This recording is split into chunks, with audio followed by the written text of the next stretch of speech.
আসসালামু আলাইকুম সবাইকে। আমাকে স্পষ্ট শুনতে পাওয়া যাচ্ছে আশা করি। কিছুক্ষণ আগে ঢাকা মেডিকেল কলেজে একটি অপ্রত্যাশিত ঘটনা হয়েছে। আমরা শুনতে পেয়েছি যে ঢাকা মেডিকেল কলেজে যারা ডাক্তার রয়েছেন তাদের উপর একটা অতর্কিত হামলা হয়েছে। আমরা যখনই বিশ্ববিদ্যালয়ের শিক্ষার্থীরা এই খবরটি আমাদের কাছে এসেছে যে বিশ্ববিদ্যালয়ের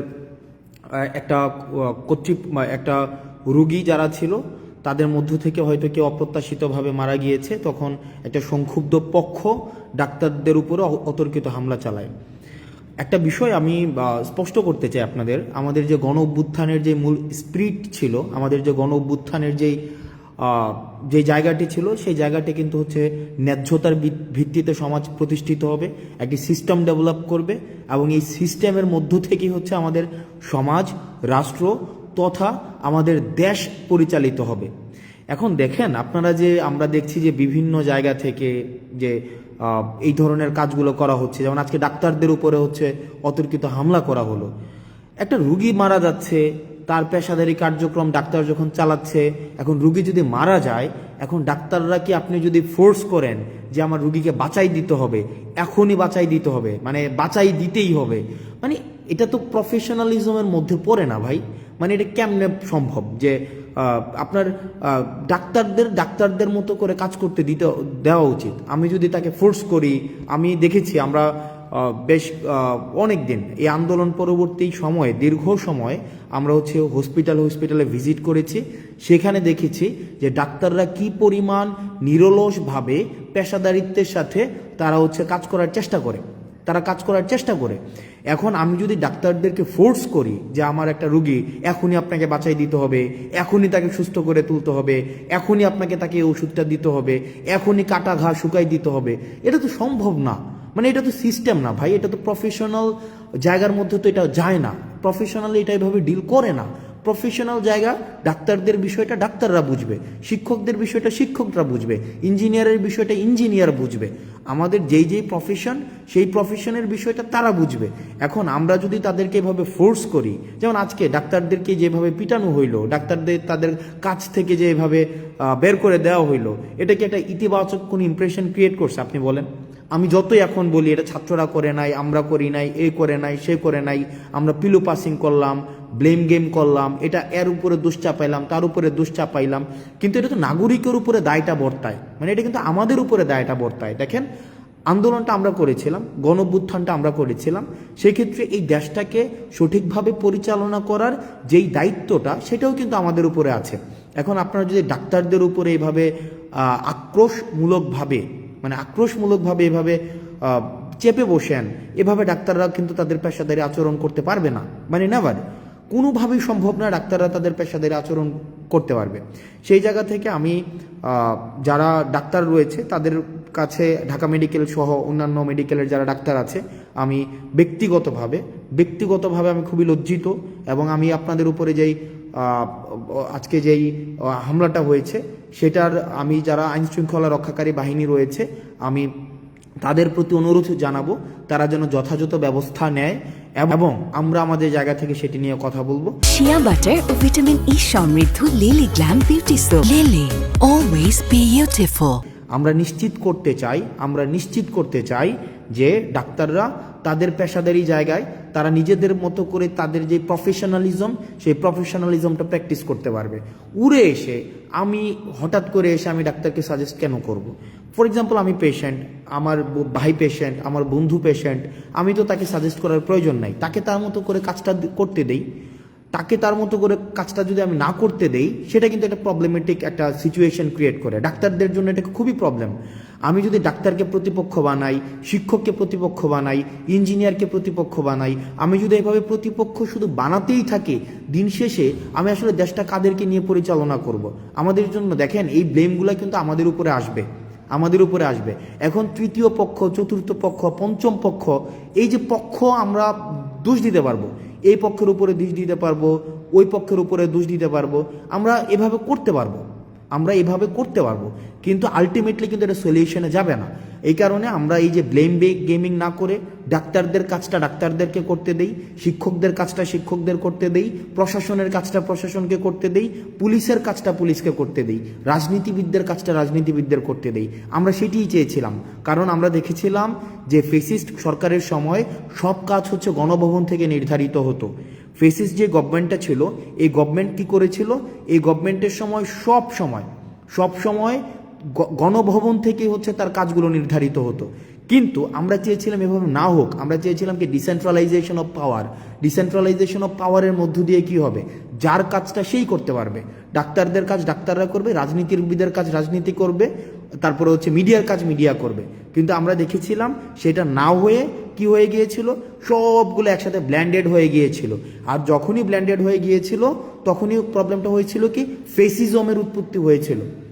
তো সুতরাং আমি আপনাদের কাছে অনুরোধ করব, আপনাদের জায়গা থেকে অনুরোধ করব, বিভিন্ন জায়গাতে বিভিন্ন ডাক্তারদের উপরে, শিক্ষকদের উপরে এই ধরনের যে অপ্রত্যাশিতভাবে হামলাগুলো হচ্ছে সেগুলো নিন্দনীয়, এগুলো কোনোভাবেই কাম্য না। এখানে পাওয়ার পলিটিক্স, পেশি শক্তি বা সিস্টেমের বিরুদ্ধে গিয়ে কোনো ধরনের জোর করে বাধ্যতামূলকভাবে কিছু করানো, এই বিষয়গুলোকে কখনোই আমরা স্বাগত জানাই না, এগুলোকে আমরা পৃষ্ঠপোষকতা দেইও না। এগুলো হচ্ছে আমাদের যে গণঅভ্যুত্থানের যে মূল স্পিরিট ছিল, আমাদের যেই গণঅভ্যুত্থানের যেই জায়গাটি ছিল, আমাদের যেই গণঅভ্যুত্থানের আমরা সবাই যে নেমে এসেছিল রাস্তায়, সেই জায়গাটির সাথে সাংঘর্ষিক। সুতরাং আমরা যদি একটা দেশ গড়তে চাই, আমরা যদি একটি বৈষম্যহীন দেশ গড়তে চাই, সেই দেশের মধ্যে যার কাজটা তাকেই করতে দিতে হবে। পরিশেষে ডাক্তারদের সাথে যে আজকে যে ঘটনাটি হয়েছে সেটিকে আমরা নিন্দা জানাচ্ছি এবং আমরা প্রত্যাশা করব এই ধরনের ঘটনার কখনোই পুনরাবৃত্তি হবে না। এবং ডাক্তার সংশ্লিষ্ট যারা রয়েছেন, আপনারা যে নিরলসভাবে কাজ করে যাচ্ছেন সেটিকে আমরা স্বাগত জানাই। আপনারা যে নিরলস কাজটাকে আমরা সম্মান জানাই। আপনারা এই ক্রাইসিস মোমেন্টে যেভাবে নেমে এসছেন, আপনারা যেভাবে সেবা দিয়ে যাচ্ছেন, আমরা এটা স্বীকার করি যে চিকিৎসা খাতে অনেক ধরনের অসামঞ্জস্য রয়েছে, কিন্তু কিছু ডাক্তার রয়েছে তাদের জায়গা থেকে তারা নিরলসভাবে কাজ করে যাচ্ছেন। আরেকটি বিষয় সেটি হচ্ছে যে আপনারা অনেকে কমেন্টে গালাগালি করেন, বিভিন্ন বিষয়ে গালি দেন, বিভিন্ন বিষয়ে আপনারা বলেন যে পেইড পলিটিশিয়ান, আমরা টাকা খেয়েছি, তারপরে সেগুলো বলেন। আমার কাছে সেগুলো ভালো লাগে, এই কারণে ভালো লাগে কারণ আমাদের যে আন্দোলনটা ছিল, আমাদের আন্দোলনটা হচ্ছে আপনার এই গালির অধিকারটার জন্য। এই যে আপনার কমেন্ট বক্সে আপনার ব্যাকস্পেস ব্যবহার করতে হচ্ছে না, যে এটার জন্যই কিন্তু এই গণঅভ্যুত্থানটা। এই যে আপনাকে ব্যাকস্পেস ব্যবহার করতে হচ্ছে না, আপনি গালি দিতে পারছেন আমাকে, আপনি আমাকে তুই বলতে পারছেন, আপনি আমাকে খুব অপভাষা ব্যবহার করতে পারছেন, আপনি আমাকে বলতে পারছেন যে আমি হচ্ছে টাকা খেয়েছি, ঘুষ খেয়েছি।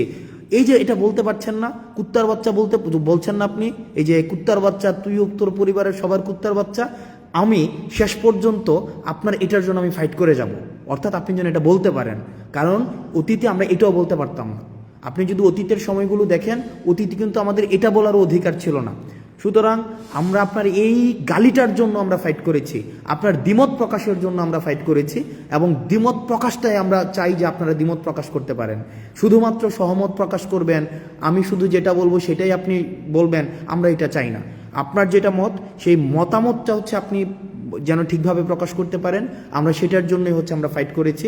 এবং আমাদের এই আন্দোলনটা অব্যাহত থাকবে, আমাদের সংগ্রামটা অব্যাহত থাকবে। কারণ আপনি যদি এই সংগ্রামটা অব্যাহত না রাখেন তাহলে আপনাকে মিউট করে দেওয়া হবে। আপনি যে গালি দিচ্ছেন এখন স্বাধীনভাবে, আপনার মাথার মধ্যে কিন্তু এই চিন্তা নাই যে আপনাকে ডিজিটাল সিকিউরিটি অ্যাক্টে আপনাকে ধরে ফেলবে। এটার জন্যই ছিল আমাদের আন্দোলন। আপনি স্বাধীনভাবে গালি দেওয়ার স্বাধীনতা পেয়েছেন, আপনার স্বাধীনতার জন্য এই গালি দেওয়ার জন্য আমরা হচ্ছে ফাইট করব, সংগ্রাম করব, যেন আপনি স্বাধীনভাবে গালিটা দিতে পারেন। আমাকে যেন আপনি বলতে পারেন আমি কুত্তার বাচ্চা, আমাকে যেন বলতে পারেন যে আমি হচ্ছে যে টাকা খেয়ে আন্দোলন করেছি, আমাকে যখন বলতে পারেন যে আমি ঘুষ খেয়েছি, আমাকে যেন বলতে পারেন আমি 10 কোটি টাকা খেয়েছি। এই যে আপনি 10 কোটি টাকা খেয়েছেন আমাকে বলেন, আপনাকে কিন্তু কেউ এসে বলে না যে আপনাকে বাসা থেকে উঠাই নিয়ে আসবে। এটা কিন্তু আপনার, এই ভয়টা কিন্তু আপনার নাই, বা এই ভয়টা আমাদের নাই। এই যে ভয়টা নাই, এটার জন্যই হচ্ছে আমাদের এই যে সংগ্রামের সফলতা। আপনি যদি জিজ্ঞেস করেন এই সংগ্রামের সফলতা কি, এই সংগ্রামের সফলতা এইটাই যে আমাদের ব্যাকস্পেস ব্যবহার করতে হচ্ছে না, আমাদেরকে একটা কমেন্ট লেখার পূর্বে আমাদের ভাবতে হচ্ছে না, বা আমাকে কোনো বন্ধু ফোন দিয়ে আমাকে জিজ্ঞেস করে না যে দোস্ত তাড়াতাড়ি কমেন্টটা ডিলিট করে দে বা তাড়াতাড়ি পোস্টটা ডিলিট করে দে। এইটার জন্যই হচ্ছে আমাদের আন্দোলন।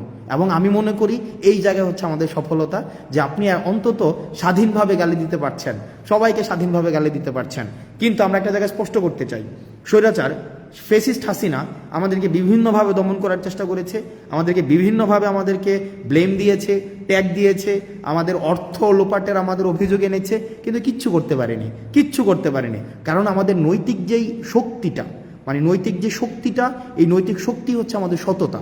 আমরা সৎ ছিলাম আমাদের জায়গা থেকে। কোনো ধরনের আজকে পর্যন্ত, এখন পর্যন্ত আমি যখন আপনার সাথে কথা বলছি, এখন পর্যন্ত আমাদের কোনো ধরনের যেই আপনার লিগ্যাল কোনো এলিগেশনস আজকে পর্যন্ত প্রমাণ করতে পারিনি।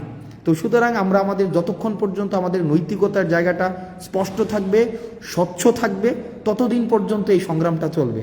আপনাদের অনেকে বলেছেন যে 10 কোটি টাকা আমরা খেয়েছি, 10 কোটি 20 কোটি 30 কোটি লাক্সারিয়াস গাড়িতে চলাফেরা করি। ব্যক্তি আসনাদ আবদুল্লাহ, ব্যক্তি সার্জিস আলম, নাহিদ আসিফকে যারা আগে থেকেই চিনেন, আমাদের যে বিষয়টা, এই যে লাইভ বন্ধ করেন সমস্যা হবে, এই কমেন্ট এখন আর করতে হয় না। যে ফেসবুক পোস্ট ডিলিট করেন সমস্যা হবে, বা কমেন্ট ডিলিট করেন সমস্যা হবে, এই যে কমেন্ট ডিলিট করেন সমস্যা হবে, লাইভ বন্ধ করেন সমস্যা হবে, এই যে কাজটা করতে হচ্ছে না, এটাই আমাদের সফলতা। এই যে আজকে মানে আমি বিশ্বাস করেন, আপনারা যখন কমেন্টে গালি দেন, আমি মনে করি যে না, ফাইন, এটার জন্য আমরা ফাইটটা করেছি, যে আমরা অ্যাটলিস্ট স্বাধীনভাবে আমরা গালি দিতে পারি, অ্যাটলিস্ট স্বাধীনভাবে আমার মত প্রকাশ করতে পারি। কেউ এসে আমাকে ফোন করে বলছে না যে কমেন্টটা ডিলিট করে দাও, যে তোমার সমস্যা হবে, বা পোস্টটা ডিলিট করে দাও, তোমার সমস্যা হবে, বা লাইভটা বন্ধ করে দাও, তোমার সমস্যা হবে, বা লেখাটাকে মুছে ফেলো, তোমার সমস্যা হবে। এটার জন্যই মূলত হচ্ছে আমরা আন্দোলনটি করেছিলাম। এখন এই আন্দোলনের, সংগ্রামের এই স্পিরিটটি যদি ধরে রাখতে চাই, তাহলে আপনাদের মাথায় রাখতে হবে, চাঁদাবাজদের বিরুদ্ধে দাঁড়াতে হবে, অন্যায়ের বিরুদ্ধে দাঁড়াতে হবে, যারা পেশাদার তাদের কাজটা তাদেরকে করতে দিতে হবে, যারা লেখক তাদেরকে লিখতে দিতে হবে, যারা মিডিয়া কর্মী তাদেরকে স্বাধীনতা দিতে হবে, যারা চিকিৎসক তাদের চিকিৎসা করার স্বাধীনতা তাদের মতো করে দিতে হবে, যারা ইঞ্জিনিয়ার তাদের কাজটা তাদের মতো করতে দিতে হবে, যারা শিক্ষকদের কাজটা শিক্ষকদের মতো করতে দিতে হবে। সেখানে যদি আমরা হস্তক্ষেপ করি, তাহলেই কিন্তু সেটা স্বাধীনতা পরিপন্থী, তাহলেই কিন্তু এটা সংগ্রাম পরিপন্থী।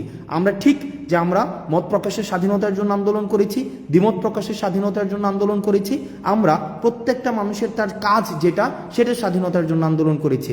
এই আন্দোলনের স্পিরিটটা যেন নষ্ট করতে না পারে আমাদের বিভিন্ন উপলক্ষ তৈরি করার মধ্য দিয়ে, সেটির জন্য আমাদের সব সময় সচেতন থাকতে হবে, সব সময় সচেতন থাকতে হবে। কারণ মনে রাখতে হবে যে আমাদের যে অর্জনটি হয়েছে, এই অর্জনটি হচ্ছে প্রাথমিক অর্জন।